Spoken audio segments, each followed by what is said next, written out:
It's May 12, 2004, on the Caribbean island of Aruba.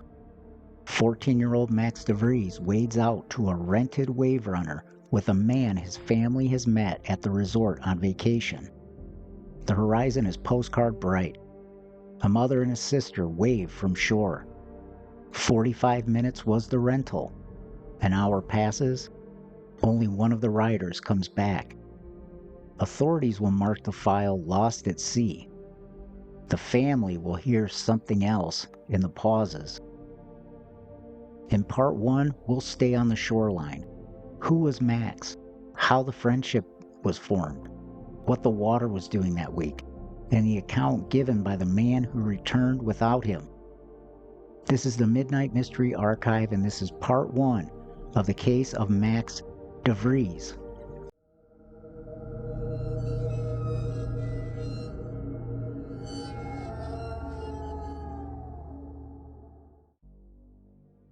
Max is tall for 14. A little coltish, quick with jokes, quicker with a grin. Home is Michigan. Winter felt endless that year. His father had died the year before, sudden, and the house learned new kinds of quiet. Aruba was supposed to be warm, salt, light, interruption. Max travels with his mom, Yvonne, and his younger sister, Dominique. The plan is gentle and simple. Beach days, early nights, a few photos to prove they remembered how to smile. In the snapshots from the first days, Max has sun on his shoulders and that loose, adolescent confidence that says, "I'm not a kid forever." On islands, friendships arrive quickly. The pool is a neighborhood. The breakfast buffet, a town square. That's where the next piece enters. Two American guests, an older man and his adult son, strike up conversation. They're talkative, affable, happy to sit and swap hometowns. On day 1, they offer a thrill ride, jet skis off the resort beach. The older man takes Max out alongside him. They skim the chop beyond the swim buoys, throw spray and loop back, both sunburned and wide-eyed.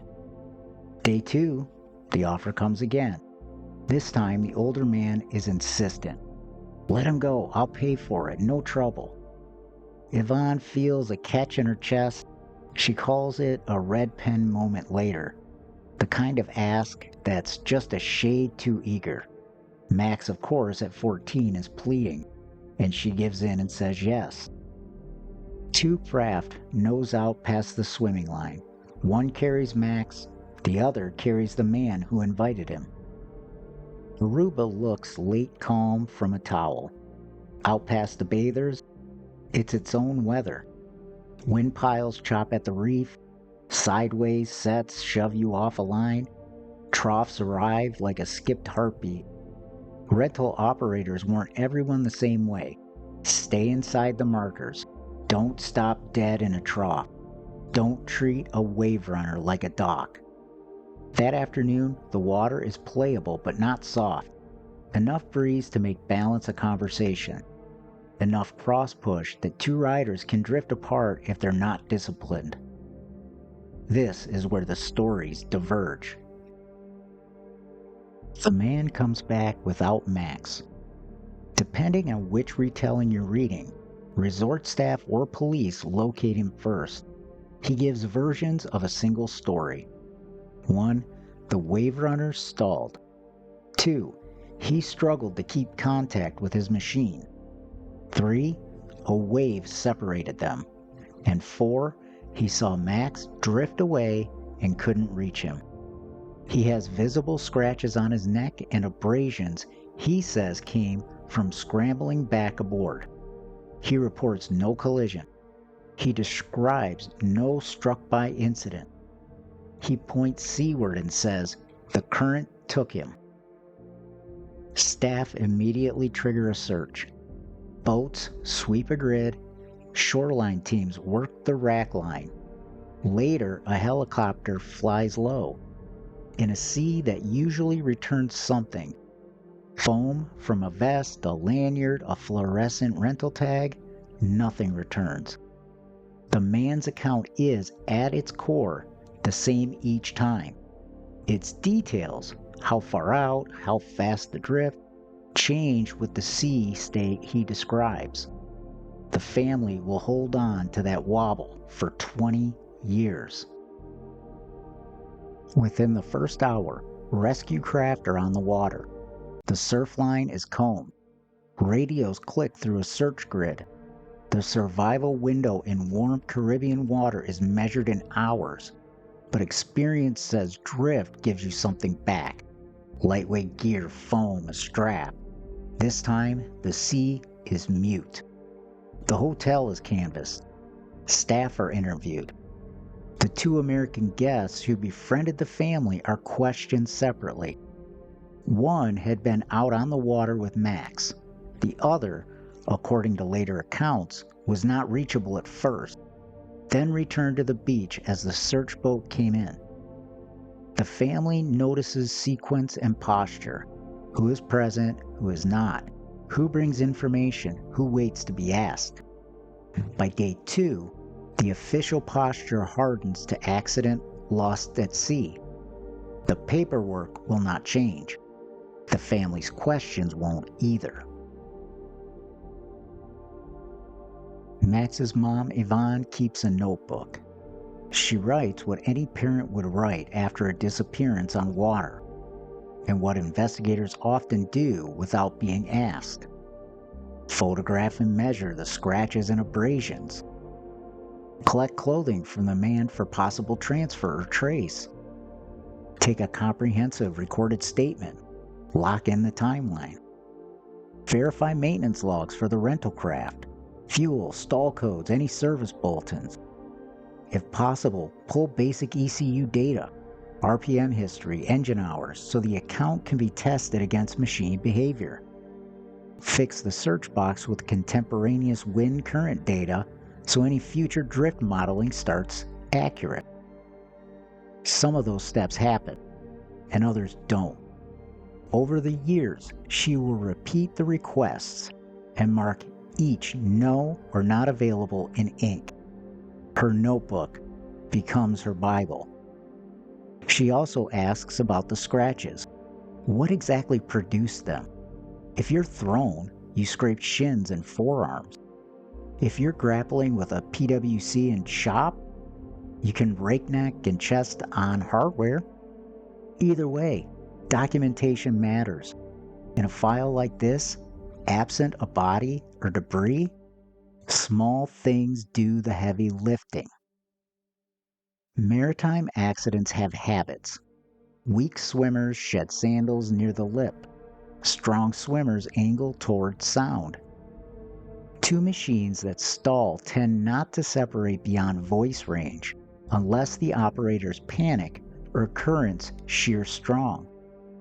When a person goes missing off a PWC, even in rough water, you often get something back. A broken clip, a phone tag, a piece of bright plastic that tells you where to keep looking. Here, there's no foothold. That doesn't prove crime by any means.